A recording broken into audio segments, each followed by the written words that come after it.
So if you have a fancy fan like this Vornado here and it's no longer working, you probably popped a fuse, and it's pretty easy to see because it'll be running and it'll just stop. Or you'll plug it in, you'll press the on button and you'll see a little bit of a spark, or you'll hear a pop, and that means you blew the fuse. The fan motor in this is very, very durable, so it's pretty unlikely that it's going to just break. 9 times out of 10 in my experience, you blew the fuse, and it's a pretty easy to fix.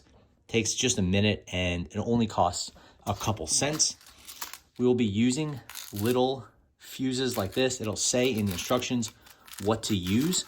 You want to follow that quite exactly, but we have here a 2.5 amp, 125 volt fuse. It's exactly what Vornado says to use.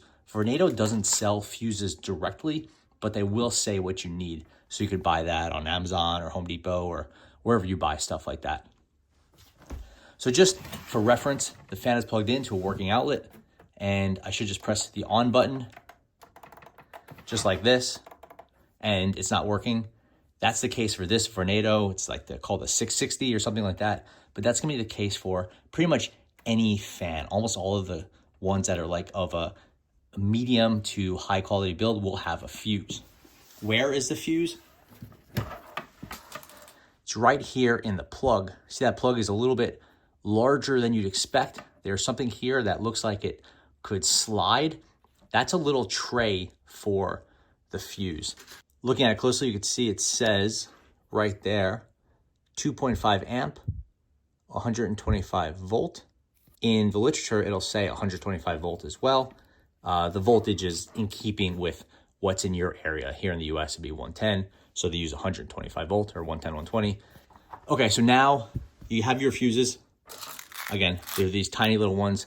They look like this. The company shouldn't super matter. You want to make sure it has some sort of certifications like the UL or whatever, but look around, find ones that fit, that work for you. All you need to do the job is a flathead screwdriver, and you want to just get this in here. This is just a small, like 2.5 millimeter flathead screwdriver, and just put it like this. Now you're just going to turn this a little bit or somehow push it up. You want to be careful here. You don't poke yourself or anything like that. Again, it's a little hard to do on camera, but basically you're sliding this piece up. It'll go pretty easily.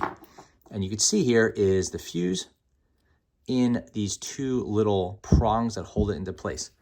Now you want to just pop that out, and you could just sort of cantilever it out.